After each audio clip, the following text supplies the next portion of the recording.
এখনও যথাযথভাবে সংরক্ষিত হয়নি ঠাকুরগাঁওয়ের বধ্যভূমিগুলো। কয়েকটিতে স্মৃতিসৌধ নির্মাণ হলেও নেই সুরক্ষার কোনো ব্যবস্থা। ঠাকুরগাঁও পৌর শহরের পুলিশ লাইন্স বধ্যভূমির পাশ থেকে বিস্তারিত জানিয়েছেন প্রতিনিধি এম এস আমাদ। 25শে মার্চ পাকিস্তানি বর্বর যে বাহিনী তাদের অপারেশন সার্চলাইটের নামে নির্মম হত্যাকাণ্ডের মধ্য দিয়ে বাংলাদেশে তৈরি হয় এই গণহত্যা কেন্দ্রিক কবরগুলো এবং বধ্যভূমিগুলো।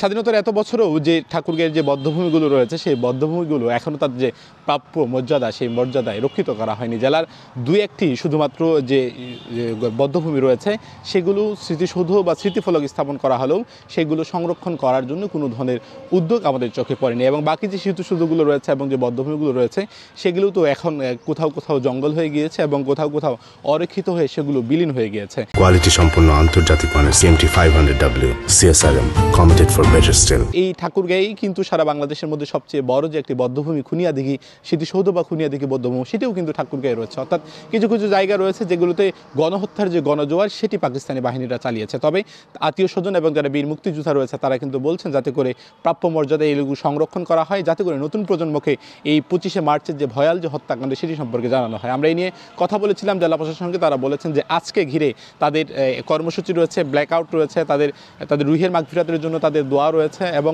আগামীকালকে 26শে মার্চ সকালবেলা 31 বা তপুধ্বনির মধ্য দিয়ে সূর্যোদয়ের সঙ্গে সঙ্গে তাদের কর্মসূচি শুরু হবে এবং কুচকাওয়াজ হবে এবং হুইলচেয়ার বিতরণ সহ নানা ধরনের কর্মসূচি জেলা প্রশাসন নিয়েছেন এবং জেলা প্রশাসন বলেছেন যে এই বধ্যভূমিগুলো তারা সংরক্ষণ করবেন, পাশাপাশি এগুলো যাতে করে নতুন প্রজন্মের কাছে আরও ভালো করে তুলতে পারে এ নিয়ে তারা নানা ধরনের উদ্যোগ গ্রহণ করবেন।